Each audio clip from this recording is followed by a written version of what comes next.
ہم کریں گے ہر مظلوم کی حمایت۔ السلام علیکم، میں ہوں حورین فاطمہ اور آپ دیکھ رہے ہیں حمایتی نیوز HD چینل۔ نظر ڈالتے ہیں آج کی اہم خبروں پر۔ 79ویں یوم جشن آزادی کے سلسلے میں کارنر میٹنگ، 14 اگست کی عظیم الشان ریلی میں بھرپور شرکت کا عزم۔ قاری سجاد تنولی کی قیادت میں بہترین کارکردگی رپورٹ۔ احمد دین حمایتی روزنامہ حمایتی نیوز۔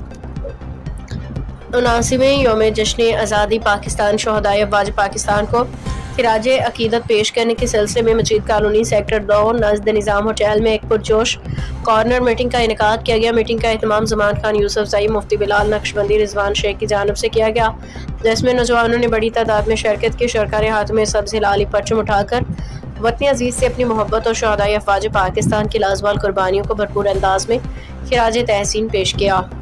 مقررین نے کہا کہ پاکستان کی آزادی لاکھوں قربانیوں کا ثمر ہے، جبکہ ملک کی سلامتی اور بقا کے لیے شہدائے افواج پاکستان کی بے مثال قربانیاں ہمیشہ قوم کے لیے مشعل راہ رہیں گی۔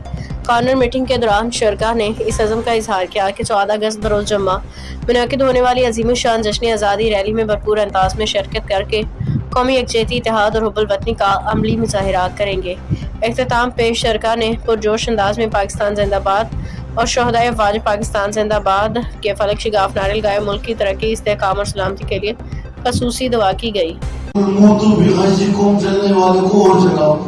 ہم جب نکلیں گے اور انڈیا دیکھے گا کہ بھائی مسلمان اور پاکستان والے جو ہے یہ تو بڑے بیدار ہیں اور اپنے ملک کی خاطر بڑے نکلے ہوئے ہیں، وہ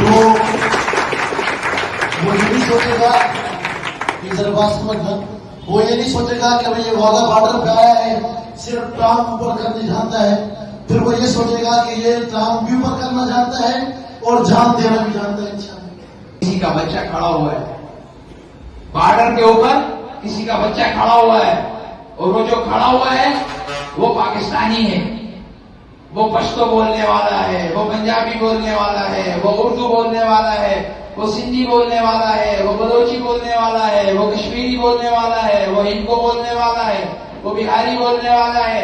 جتنے بھی زبان بولنے والے اس ملک میں آباد ہیں وہ کسی بھی مذہب سے ہے، لیکن وہ میرا محافظ ہے، وہ ڈیوٹی دے رہا ہے، دشمن کے حملے کو روکنے کے لیے بارڈر پہ کھڑا ہے۔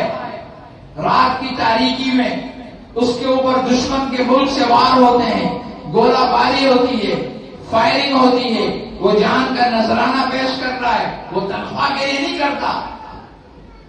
کیا تنخواہ ہوگی سپاہی کی، حوالدار کی؟ ڈیڑھ لاکھ پہ کوئی جان دیتا ہے؟ وہ جان اس لیے دے رہا ہے کہ اسے پتا ہے اسلامی جمہوریہ پاکستان ہے، یہ اسلامی ریاست ہے، اور میں نے کلمہ نبی کو پڑھا ہے، اور یہ اسلام کا ستون ہے۔ اس ملک کے اندر مساجد بھی ہیں، مدارس بھی ہیں، خانقاہیں بھی ہیں، تمام مسلمانوں کا یہ ملک ہے۔ دیگر مذاہب اپنی جگہ پر، لیکن جتنی بھی عبادات ہو رہی ہیں مدارس کے اندر، حفاظ پیدا ہو رہے ہیں، علماء پیدا ہو رہے ہیں، مساجد کے اندر علماء نماز پڑھا رہے ہیں، تو یہ سرحد پر پہرا دینے والے کی کوششیں و کاوشیں اس میں شامل ہیں۔ وہ دلوں میں ڈالنا ہے، وہ شہداء ہم کو، ہمارے سب پاکستانیوں کو ایک ایک شہید کو دکھا رہے ہیں، تو اس سے بڑا مشن کیا ہو سکتا ہے نا؟ ان کے لیے بھرپور تالیاں ہو رہی ہیں۔ خبر رہیے ہر جگہ ہر وقت، جانیے ملکی و غیر ملکی حالات و واقعات یقین کے ساتھ۔